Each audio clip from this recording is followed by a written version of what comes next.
Queen Bee, too. Hi, how are you? What a great name. Rachel, how are you? Mitzel Coach, hi, how are you? Uh, wow, oh, there's a lot. Always Sin Bloom, hi from Jerusalem. Oh, I am thinking of you. We're all thinking of you over there. Thank you for taking the time to join us here today. San Diego, Anna, hi from San Diego. Jennerbrook Beauty, hi, I like that name too. So many great names of people on Instagram. Mark Christoph, how are the children? They're grown adults. Hi. Oh, Dr. Shivali also already joined. I'm going to talk a little bit about her beforehand, but I don't want to keep her waiting because she's on a book tour. Uh, and so there you are, my friend. There you are. Hi, thank you for having me. Oh, are you kidding? You know you can always come on here. You know that I will do anything for you. How are we? We're good. We're excited.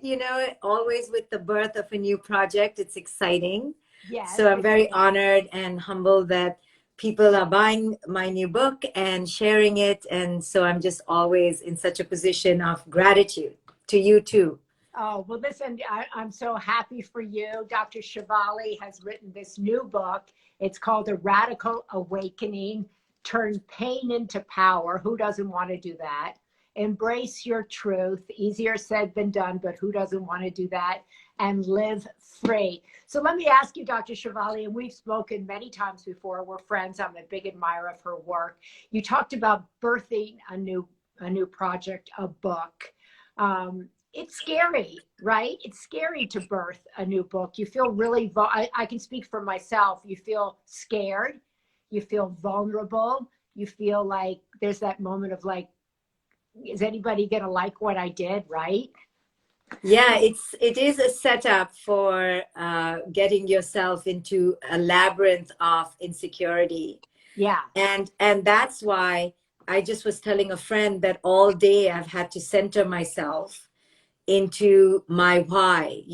Why did I write this book? And as long as I can keep remembering the purpose that I connected to, then the approval from others fades a little bit. Yes. So this is why it's so important. We have to be so clear about our inner motivation when we start anything, a marriage, parenthood, a book, because other people will always have their right to their opinion. So are you going to be tethered to that constantly, or are you going to be anchored to your inner why, to your inner commitment? So I love that. I think knowing why you do whatever it is you do is paramount, right? Having an intention about what you're doing. So why? Why this book? And you explained why in the beginning, but for those who haven't bought it yet, and it just came out, The Radical Awakening, what is your larger why? Because your book, The Conscious Parent, had a very specific why, right? You wanted to help people parent from a more conscious space and place. The Awakened Family, same thing, a specific why for our families, right? But the Awakened Woman, what was your why? Like, I have to write this. Why? Because I began to see that this time is a pivotal time for us women. The Me Too movement catapulted an awareness within us that we were being silent for too long. And the Black Lives Movement showed us that those who are oppressed need to rise up together. The pandemic has really been hard for us women because we are holding all the different facets of everyone's happiness in our hands. Mhm. And I feel that there have been enough books out there about the importance of women's movements. But the reason why I feel my book has a particular why is because it paves the path for that radical awakening. It takes all the lessons we've learned through the Me Too, through the Black Lives Matter, through the pandemic, and it coalesces it all as a pathway for women to really walk step by step into their power. And And you say in the beginning of this book, this is not going to be a comfortable read, I'm going to push your buttons. It's going to be uncomfortable. But so you talked about your why. Why should people read it? Why should women who are inundated, right, with everything they have to do, stop, pause, and pick this up? Because I believe that each one of us has parts of ourselves that is lying to us, parts of ourselves that we have betrothed to others, to culture, and in a way are encaged by others and culture. Each woman, until she goes through a radical awakening, is tethered and has given her power away. So this book will allow that woman to reclaim those parts of her life where that power has been given, where she's more dependent on someone's approval, where she's waiting for permission from somebody on the outside, and take all that energy back within her, harness all that power back for her own self and reclaim her authority. I thought I was awakened until I radically awakened.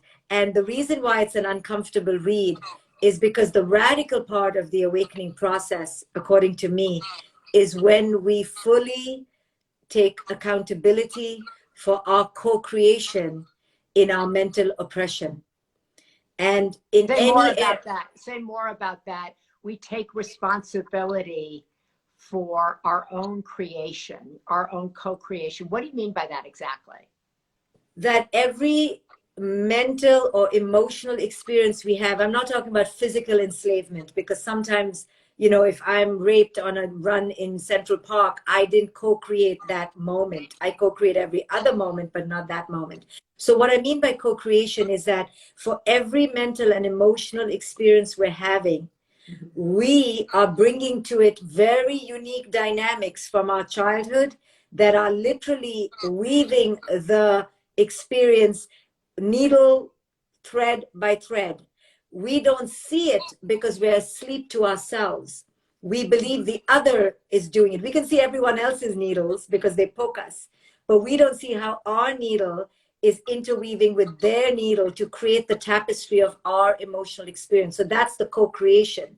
So and the so how do you suggest that people, if that they awake to that, they awake to their own role in that? Yeah.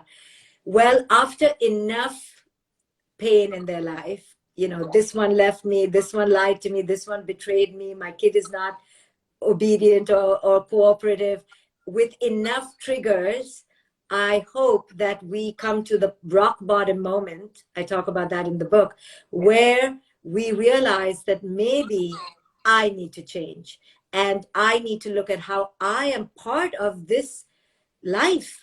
You know, how am I holding the wheels? Am I holding them too tight? Am I holding them too loose? Am I swerving left all the time when I should stay straight? We are doing deliberate things, albeit unconsciously, that literally co-create our emotional experience, and we are asleep to that. So the real radical awakening is realizing there's no one to blame, even though it's so delicious to blame. It's so lovely to blame, but there's no one to blame. And when we realize that, oh my goodness, this relationship, however dysfunctional, this job, however stagnant, has now shown me where I need to wake up, then the next decade of my life can be lived in a more awakened way. So I'm looking at some of these comments, and I wanted to go back to this one woman's comment here.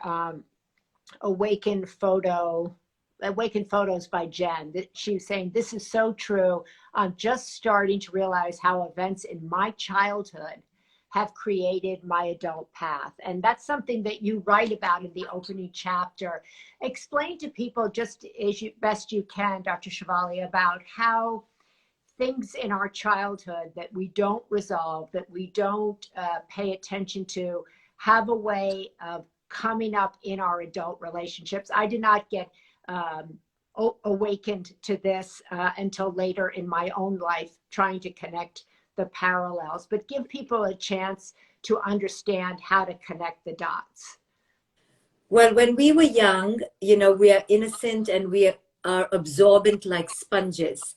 And our unconscious parents give us their unmet fantasies, their expectations. And because our only agenda as children is to be seen and approved and validated, we become, we recruit ourselves into the roles that they need us to play so that we can get crumbs for love and worth. So somebody becomes the pleaser, somebody becomes the comedian, somebody becomes the overweight kid, somebody becomes the C-grade kid, somebody becomes the angry rebel. We don't realize that those are patterns that we're creating, a false self, to get the love and worth from our parents. Those are the patterns we then take into adulthood, and we keep playing those roles, but eventually they will turn to be sour and very dysfunctional because they were emerging from hunger, from lack, from scarcity. So that's what's underneath the role. So if you're the most talented musician, but the underneath foundation is lack and scarcity, that's going to be the dysfunction. Whether you're super successful on the outside or not, if your foundation is hunger, we keep recreating emotional relationships based on hunger. Yeah, and And I that, think what you write in there is so important. If you have also an unresolved relationship with your parent, you bring that into an intimate relationship as an adult. You kind of duplicate that unresolved relationship. You duplicate the resentment. You duplicate scenes of abandonment until you wake up. And I think the exciting thing with all of this is that you're in the driver's seat. Once you're awakened, once you realize, okay, I don't have to be the victim, I can give up that role, I can take back the reins of power and direct my own life moving forward. That's an awakened life, correct? that is the key to it. When you disrupt your patterns and realize that just before we're about to step into our pattern of the good girl or the good wife, just before that, there is freedom. And that's what this book teaches us, is to expand that moment just before we're unconscious, so that we disrupt unhealthy patterns in our life and make healthy choices for ourselves, empowered choices. Dr. Shefali has this great poem that she wrote in the beginning of the book that I loved. It's called The Time of the Awakened Woman. And it starts like this: there comes a time in the life of a woman when she discards her old ways like tossed shoes in the garbage, when she shreds her list of shoulds and obligations, and when impossible expectations are burned in the incinerator. And then he goes on, Stan, there comes a time in the life of a woman when the approval of others, once jewels, now turn to pennies in her sock, when the hunt for another is now replaced by the hunt for herself, and when parental tentacles of tradition no longer define her truth. So you're really, I mean, it goes on. I would like to read all of it because I thought it was so beautiful. And I'm going to put up part of it in the Sunday paper this Sunday. But the hunt for yourself, that seems to happen in midlife, really, the hunt for yourself. And you write about when you actually kind of begin the book, you write, the first line is, I knew I was in trouble when I found myself in a ditch on the side of the road with zero recollection of how I got there. There's always a moment, I think, in someone's life when they're like, I'm in trouble, whatever it is. It's a car accident. It's a moment in your home. It's a moment in your relationship, in your work, where you're like, I'm in trouble. Yeah. That moment for you, where you're like, I'm in trouble, that spurred your awakening? Yeah, I was so exhausted that moment, and my car veered off course, but I realized my soul had veered off course. I became so exhausted and busy in my doing that even though all my doing was lovely, it had obliterated my sense of self. I couldn't breathe in my authentic self anymore. I was just breathing for everyone else. And in my doing, had forgotten how to be in the moment. And I realized I was on autopilot, and I was burning out. And I knew I needed to fully recalibrate my life. But it did take another 4 or 5 years for the full cycle to end. People shouldn't think that this needs to happen in a moment and then it finishes in a moment. these are signs and signals that we can begin hearing. The inner knowings begin getting stirred within us that we pay attention to, and then we sit with it. We allow it to speak to us. We speak to a counselor, to a coach, to a therapist. We speak to our friends, and slowly allow for a new narrative to emerge in our consciousness. Yeah, let me talk, because so many people I talk to, they may be in the beginning of this awakening. Something is stirring within them. They don't think they're in the right job. They might not be in the right marriage. And it does take, as you say, time to step into that more awakened place. But how would the person I would have been talking to before be different than the woman I'm talking to right now? On the outside, I may look the same, but Yeah. I think my inner freedom would show in my outer buoyancy. But I think on the inside, if you could look inside, you would have seen in the past a woman who was shy to take up her space, who was hesitant to speak her truth, who was afraid of the consequences of a conflict. And this woman today simply has none of those fears left, you know. So it's an inner self that has unburdened itself from the legacies of other people's expectations, from the weight of other people's opinions. And you know, I'm sure, how heavy those can be inside us. And when we shed those, we enter a new clarity within ourselves where we are no longer tethered to these impossible expectations for ourselves.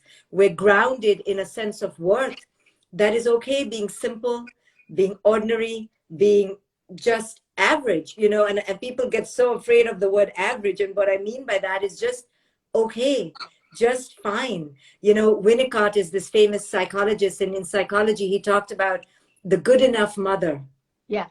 And I took that away as a student because I see around us the resistance to the good enough. And I always ask my clients, if it's good enough, that is amazing.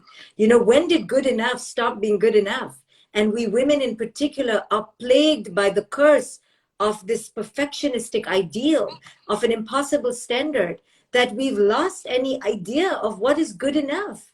You know, now we But want. I think so many women and compare themselves, and obviously social media exacerbates that situation.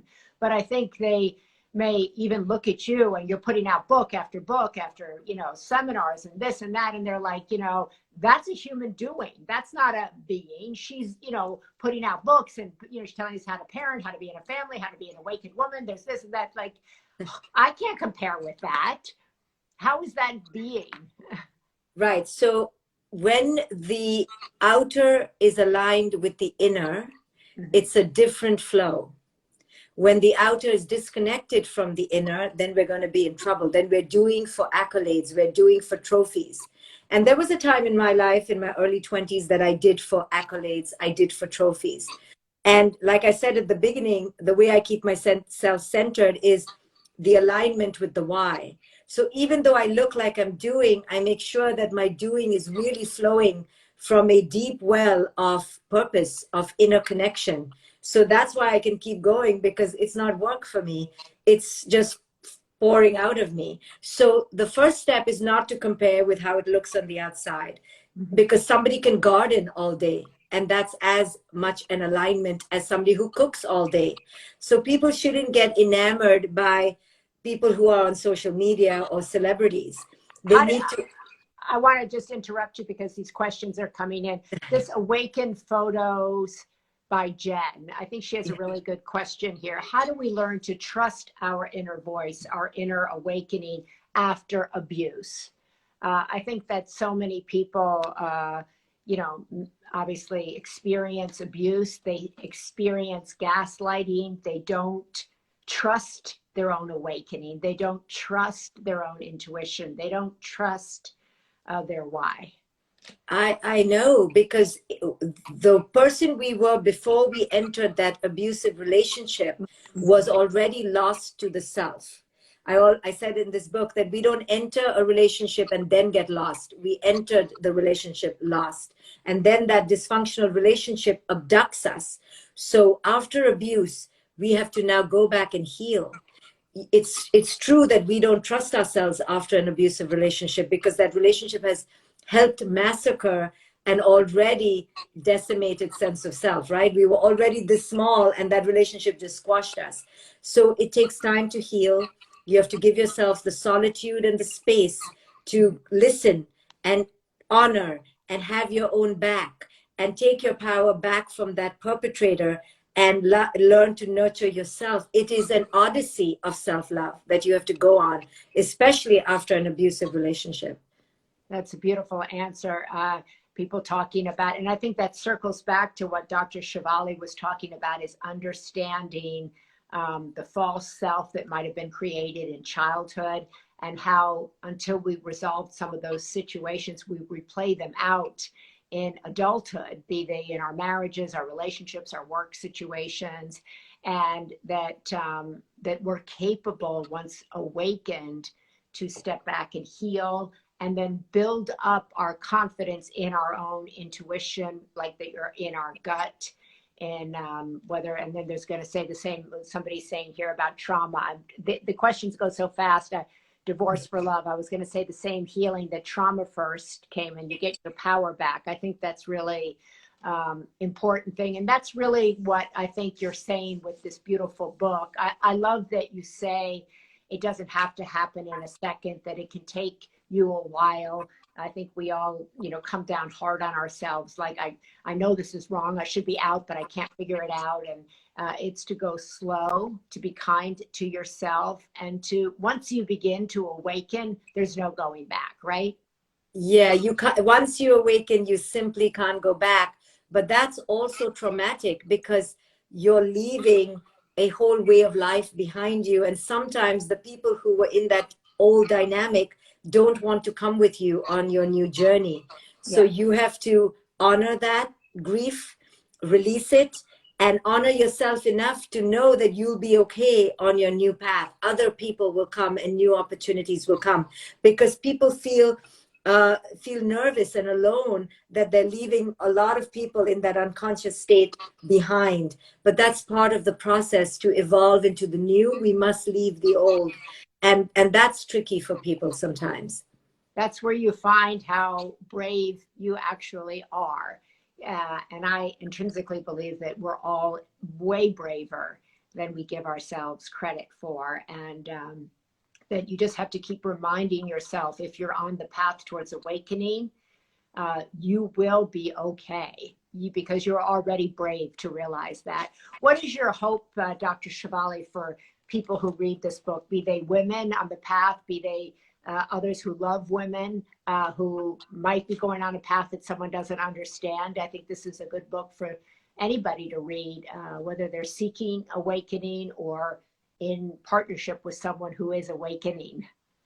I think my greatest desire would be for women to realize their sovereign courage, their absolute destiny to be authentic, and that in this incarnation they don't need to wait for permission anymore, and the time is now, and that they have it within them. They just haven't accessed it because of their own inner block. And if they could just dissolve the inner blocks, which this book teaches them to do, they will have their greatest empowerment right within them available.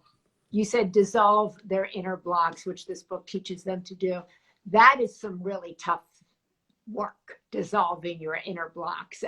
What's the biggest inner block towards that most people have, that keeps them from achieving freedom, that keeps them from achieving the life that they really want?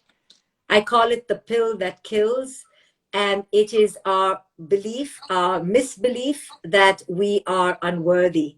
We have believed as a culture, especially us women, that we are intrinsically unworthy, unworthy of our truth, unworthy of our knowing, unworthy of space, unworthy of being alone.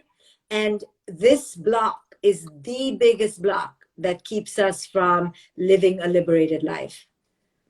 So you're saying that the idea that kind of fundamentally deep within, we feel we're unworthy of that partner, unworthy of that job, unworthy of that truth.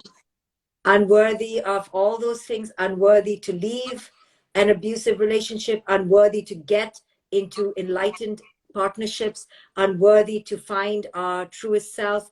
We're always stepping away from it, because our true power, because somewhere deep down, long time ago, we signed a contract that said, I am unworthy, and we are beholden to that contract. That's the contract we have to really break in our life.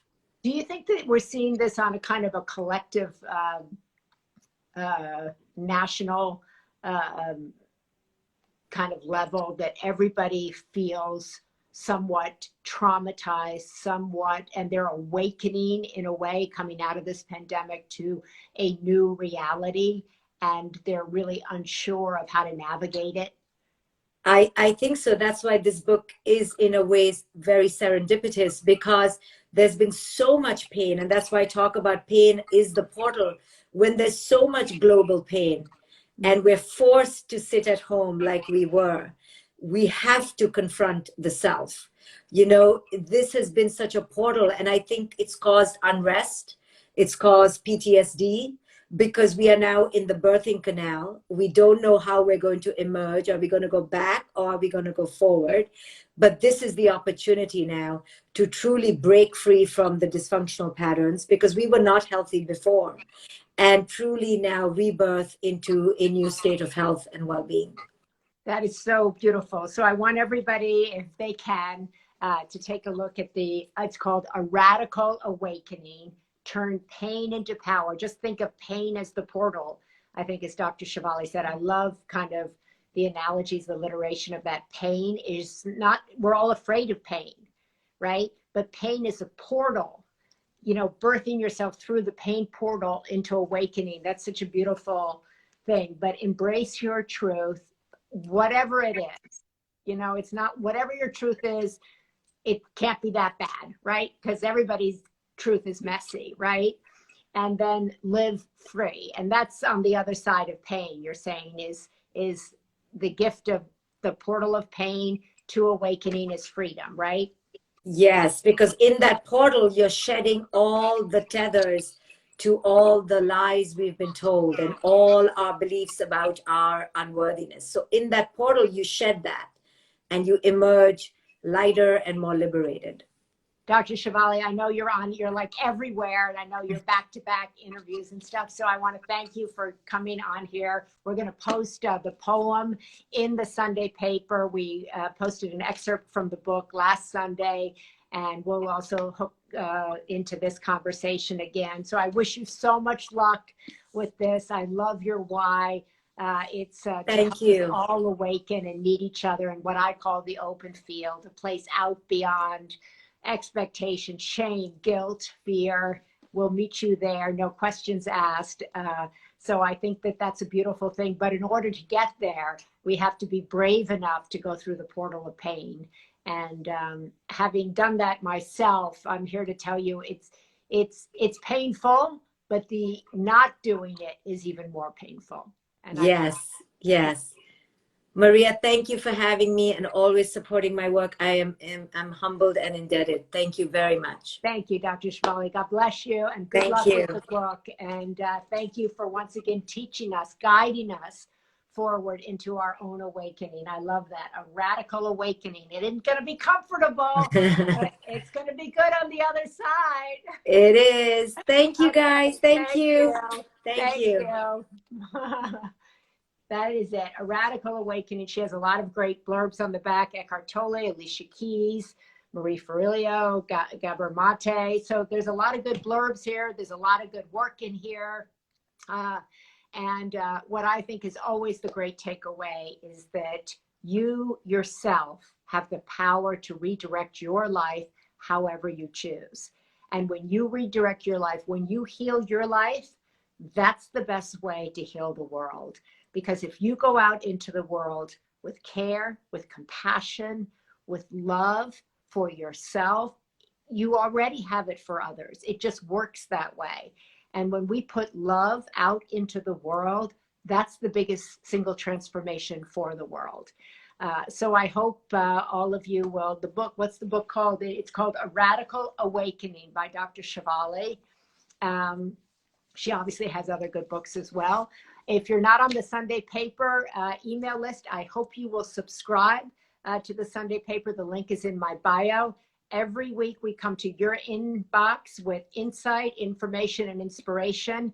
Do not start your week without the Sunday paper. And we have voices like Dr. Shivali in there every week, helping guide you out into the open field and to your best version of you. So thank you so much for joining us. God bless you.